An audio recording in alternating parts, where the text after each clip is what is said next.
It's still a problem. We do get algae in the water, and that's why they had to put a deeper intake in the lake, because we do get algae in the water. Skinny Lake water for the city, Right. And that lake is a precious body of water that needs to, we need, and it is stressed, like other lakes are being stressed with the algae bloom that's coming along, and just the lower levels of water that's being taken out of it. So is there a way that, for example, State Fair week, we just convert all State Fair water to aqua water? Yeah. Why should State Fair water be taking Syracuse Skinny Atlas water? That's right, I agree. I'm not even aware that we supply the State every Fair year, water. State Fair, the Skinny Atlas Lake goes down a foot, just for 2 weeks. 1 foot. See, I'm learning something. I'm learning something today. I mean, you got to look at these things, and I think you're absolutely right. You're onto something that you have to work with our county government. I mean, you have to be able to, especially now. So I asked you the question, where do you get the money from? And I think we need a mayor that can day one walk into the county executive's office and sit down and say, here I am, I want to work together, what can we do together? Right. And not just the county government. You talked about this waste and some of the audits and so forth that need to be done by the city. We have a state comptroller's office and a state government that has funds, that has resources. Yeah. Well, even we have resources right now. I mean, the third, the outside audit they just did said we have too much money. Why are you raising taxes when we have, whatever, we got $100 million in the rainy day fund right now? Why are you raising taxes to raise $2 million? Anything like that, so that's not a problem. You should they called out on it. Why do we have all these unrestricted funds when and then you're raising taxes at the same time? It doesn't make any sense. Makes sense to Ben Walsh, but not to anybody else. Yeah, that's one of us. No comment. Let me ask you this. I want to get you out of here on another note here, Tom. So you got a campaign coming up. Tell us about the campaign. We talked a lot about what you see as a city, what some of the issues are, how you're going to try to address them and go at them. How is the Tom Babilon campaign going to function for the next 6 months? What are you going to do? Who are you going to try to reach? What's your game plan? Okay, so right now, one of our primary objectives is to get the Republican base motivated, because we're going to need every Republican out there voting in November. Historically, they don't come out and vote for the local elections. Mm-hmm. Why? Because they think, we don't have a chance. Mm-hmm. You know what I mean? That we're 13% of the electorate. We don't have a chance. Well, this time around, we're going to have probably, I would say, at least 3 Democratic candidates. I think Pat's going to stay in. I think Sharon's definitely going to stay in. Tim Rudd will be there, and I think it sort of evens the odds out a little bit to give us a shot, and then we also have to get our message out to the rest of the electorate, because I can't win with just the Republicans. So it's voter identification and draw to the polls, voter identify Republican voter. Well, that's where we're heading right now. Yeah. We're going to start doing phone banks in the next couple of weeks to just make sure we mobilize everybody, let them know my campaign's out there, direct them to the website so they can learn a little bit more information about me, which is gobabilon.com, by the way. And just make sure that we mobilize everyone for November, the Republicans. Then I'm doing some door knockings, with as much media exposure as possible. I never say no to anybody. Mm-hmm. I'm here with you guys today. Yeah. I know how you got. Thanks for being nice to me, by the way, today. I got one last question. This is a good one. just the media exposure. Get out there. We're going to be doing some fundraising. I think we're doing our first event. Sometime in May. We haven't set a date yet, but we've got a venue and we'll be doing that. So just the typical campaign stuff that everybody does. Good. Excellent, Tom. It's good to hear. By the way, I'll be nice to everybody. However, I know he was going to be nice. However, I also have some issues that I think are important that I want to call out when I see that when you call it. So let me ask you this last issue: election law. You've been around the city for many election cycles. Mm-hmm. Have you ever noticed any fraud? Any election fraud that's made? Any kind of I don't think that's an issue. Can you tell your constituents there is no election fraud happening in Onondaga County in the city of Syracuse. Well, I can't tell them that there's. I've never seen any fraud personally. Can you? I can't. I mean, that's like you saying there's definitely no fraud. And I can say it because I've witnessed Well, yeah, so many listen, elections. no, as okay. a leader, as someone going into an office, because I'm talking about the faith that we need. You talked about low turnout. Yeah. We have to have faith in the electoral process. Yes, I have faith in the electoral process. I can say that. Is there absolutely no one? Is every single person that votes in New York? Anecdotally, there's some. No, that's not true because I know people that send in their friends, mail-in ballot. I've seen that before. So no, there is some amount of election fraud. I don't think any of it. It's very minimal. It's not determinative of any election. I think I have full faith in New York elections, and I mean I could put it at that. So to say that there's no fraud, I think is incorrect. To say that it's very minimal, I think is correct, and that it doesn't affect elections. Significant is a good word. It's significant. Yeah, I would agree with that. There's not millions and millions of people. No. There's not people that are dead that are on the rolls that haven't been purged from the rolls. That Well, there do are know that. there are dead people. Listen, I know that there are people that are on the rolls that are dead and not there. I mean, you're asking me like very definitive questions like, are there dead people that are still on the rolls? Yes, of course there are. There's people. I can't tell you how many doors I knocked on that people don't even live there anymore. But that the Board of Elections is doing their job in good faith. Yes. To year after year after year purge people from the rolls that have passed away or whatever. I have full faith in the Board of Elections. So they move. There's a lot of people moving around in the city. You gotta come. True. It's true, right? I mean, there's a lot of people. People don't stay in an apartment for 20 years usually. Yeah, we used to get to people by their phones. There's no phone lines. You can't get to them that way. So you just can't. Sometimes you can. You used to do a thing called phone banking. Yeah. How are you going to call? Well, they got cell phones. We still get some numbers. Yeah. We still get some numbers. Well, what about this new thing that it's not new, but it's been going on for years and years, and it comes from the Republican side of the aisle and your Republican candidate about voter ID. And are you a proponent of having people show a voter ID to go to register to vote? I don't think there's any negative to a voter ID. I think it's like a very racist concept to think that people that are minorities cannot get ID. I mean, if you got ID, right, Khalid? Of course I do. You got ID, right, Mike Che? I mean, I don't know people that are adults, that are functioning adults, that don't have a driver's license, don't have any kind of ID, even like any like Medicaid card. Okay, everyone has some form of ID. So to say that like you can't get an ID or be discriminatory against minorities is not true. Whether we need it, I don't think we need it. I think our system's pretty good. You sign the thing and they check your signature, and I think that they look to make sure that it matches. Yeah. I think that's a pretty good. But they do that. Yeah, I think that's a pretty good. I don't think that, like I said, I don't think we have voter fraud. But I also don't think that there's some big conspiracy that minorities are going to be disenfranchised if everyone has to show ID to vote, because everybody's got ID. And when you talk to people like on the street, like, do you have ID? Yes, they have ID. And if you ask people, if you go up to a minority and say, hey, listen, do you think that's racist to think that minorities can't get an ID? What are they going to tell you? You answer it. I don't. I mean, they're probably going to say, yeah. Yeah. I mean, you know what I'm saying? Because it comes from a very racist place. That whole idea comes from a very racist time in this country. However, you do have to have ID to register to vote in the first place. I mean, you have to show who you are to be able to register. You do it by mail. I don't think you need an ID to vote. You register to vote. You register by mail. No, not to vote. What we're saying now is you can't vote by mail. They want to get rid of, Republicans in general want to get rid of voting by mail. They want to have all votes have to be counted on election day and no later. So if you get your mail in 2 weeks before, it's okay, but if you get it in the day before, it's not okay because they didn't get it the day after.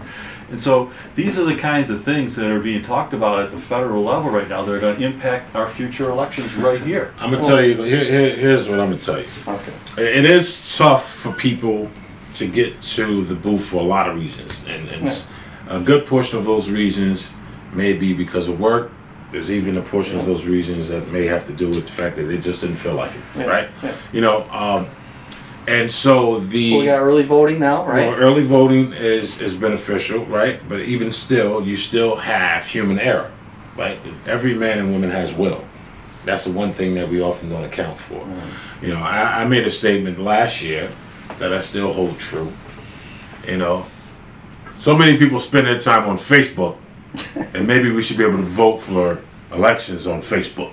You may have increased participation because people will be on there, and you have a respect. Trust me, Facebook can restrict you if they want to. Yeah. You know, you do have the concern with fake accounts and all that kind of thing, Yeah. but I'm pretty sure these geniuses who create these platforms can come up with a way for people to vote. Well, yeah, You even know. if you don't get to that, New York State's looking at registering it with a DMV. When you get your license, you register and you can vote that way. I mean, you have to make an appointment with the DMV now. So. Yeah, for most stuff, yeah. But yeah, no, I don't disagree with you. I mean, there should be a way to vote online. I don't know, Facebook. I don't know if I trust Facebook Well, to take my vote. I say but Facebook yeah, I mean, because it's partly a joke. It's a little bit of sarcasm But, you know, because they- that's where most people spend their day. but like you know, But it's saturated. But they can do facial recognition. I mean, that you obviously they could devise a way for people to vote online, and I wouldn't be opposed to that. Yeah. I mean, literally every time I go to visit my mom, she's in rehab right now at nursing home. They take my picture, you know, and they know me every single time I go Well, in there. they- They know I don't have to type in nothing. Yeah. It identifies that's me. probably a good thing too. You know, you just have a picture on file. You know, the thing is this: it's that we have to have utmost faith in our electoral process, Right. and we shouldn't have to start from scratch like we didn't have a good electoral process. So you know, we have to be able to. All people running for office have to be able to tell their voters the electoral process is safe, secure, and fair. If we're willing to say those words to our voters, you may get more people voting. And when you start to, you know, question that, or if you lose an election and you don't agree with the results, you say that the election was unfair, unsafe, rigged, that is, it demeans the electoral process, it demeans the voter, it takes away from it, demeans the people, the hardworking people that work at the Board of Elections. You know people that work at the Board of Elections. I know people that work at the Board of Elections, or people that are poll watchers that go in and do their civic duty, sit there all day long. Those are people that are public servants in a way, and they just are, and they need respect.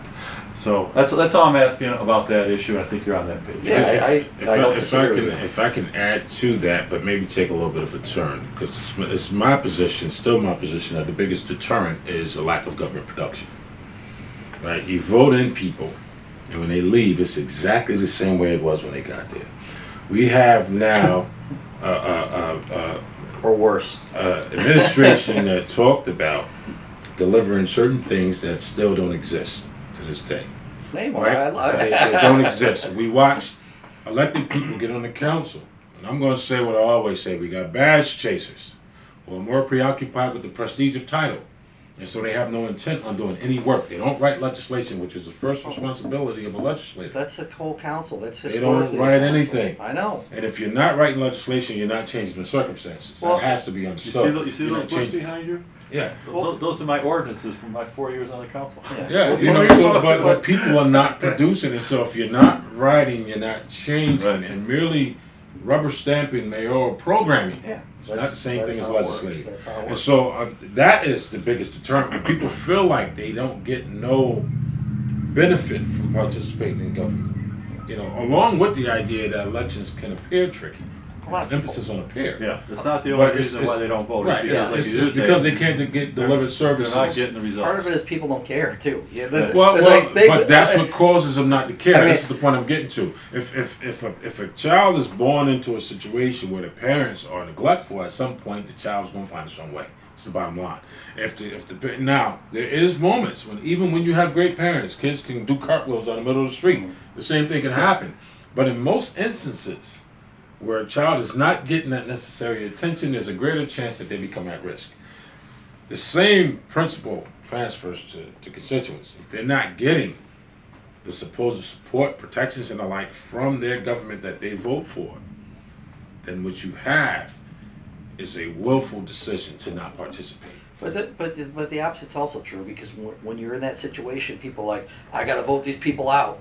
You know what I mean? Like they said they were going to do this and they didn't do it. It's a And now I'm motivating- going to vote. So Yeah. I mean, the same opposite. I think the problem is that there's a large amount of people that don't care either way. They don't think of themselves as political. They don't think that the issues that affect the city affect them in the same way that they might affect somebody else, and they just go about their lives. They go to work. They do their things. Well, that's If you consider it mathematically, can you call it opposite? It's not 50%. Well, So no, you can't. I think that Looking at a much lower number of people. Equal and opposite, no. No. Well, that's I a mean, fact. I think it depends on what. I mean, what you look at the last presidential election. Did people come out and vote for Trump because they thought he was the greatest thing on the planet, or were they just sick of what was happening with Biden? Did they just think that the Biden administration, were they just upset with what had occurred in the last 4 years? I don't think Trump was like so popular that he was would win a majority, that a majority of people would say yes. I really love this guy. probably right I think it was a about- protest vote for a lot of people where they said they did. Yeah. they Probably saw- right So about was the the previous same vote. election. Well, yeah, and All right, right. Trump was a that's my protest point. vote. Biden was a protest vote. That's my Trump was a point. protest vote after Obama. That's my point. Is I think that Yeah. protests can be just as like the protest vote can be just as like prevalent as the vote of we're not. But let's not you know, confuse management with overrated negotiating, which is what politics is, in gamesmanship. When you're talking about government, it is a municipal corporation in character. You guys know this, I'm preaching to the choir. It has a maintenance crew, security, and everything else just like any other corporation. It has to be effectively managed. Its budget has to be managed. Its operations have to be managed. And those receivers, those people who I call the beneficiaries of the services of government, need to receive their benefits because they pump money into the system. At no point did the taxpayer stop putting money in, yet we never have any, right? So something has to give, and I'm not saying this in reference to you, Tom, of course, but I'm speaking to the nature of what government has been here, because you can't really get real deliverables from some people. Won't say all. Yeah. Won't say all. Well, in government. and like I said, part of the problem I think with the council is that a lot of what they do is rubber stamping. Well, The council, mayor comes ledge, in. you The mayor pick comes in. one. Mayor comes in with his legislation. You know, gets supported by whatever council member, whatever it's under, Mhm. and everybody. All right, we like this. It's great. That's the. Yeah, yeah. That's how It's- things. it is- That's it's par for rampant the on the course. council right That's now. par for the course. It exists in the legislature. It exists in the state. It exists in the Fed. You know, so but it's just the fact that we're just talking about. We understand that politics are local, and when we're looking at conditions, we have big monsters like infrastructure, which we know costs a lot of money, right? We have smaller, more attainable things that get absolutely no attention, at least not adequate attention, like neighborhood business corridors and dilapidated housing structure, right? And so when an administration comes in, and then when it exits, we have nearly the same amount of a dilapidated housing structure. Then what have you done to improve your city's revenue? That's all I'm getting to. That was my question relative to mental health, because it requires public money, but you have to produce enough of it without always being dependent on the state and the Fed, who's shaving their money. Yeah. I think part of the housing issue with dilapidated housing is just the approach that prior administrations have taken. Like, I think that they haven't built up neighborhoods the way that they should appropriately. I think it's been very piecemeal. Okay, I see like, okay, well here's one house that we're gonna rehab in the middle of this desert. Yeah. You know, and it's gonna fix everything in the neighborhood. Well, I know we over our time, and you ain't gonna like this response. I'm gonna blame that on redlining in '81. Well, You know, so we like to hear your comment. You know, let us know what you think. Certainly, Tom, repeat the name of your website again. GoBabylon.com. GoBabylon.com. Very good luck to you, Tom. Thank you. Hey, Okay, you're a it was gentleman, great. and I hope you do well. Had a lot of fun. Get out there and get those Republican voters into the fold, and you know, while you're at it. And I do say one last thing, that I think that the arc of it is there is some improvement. Even there are many times where you can say we left things better than when we found them. So hopefully that's the case for the next administration, and we get some beauty and grace out of it. And let's hope it's not just lipstick. That's it. All right.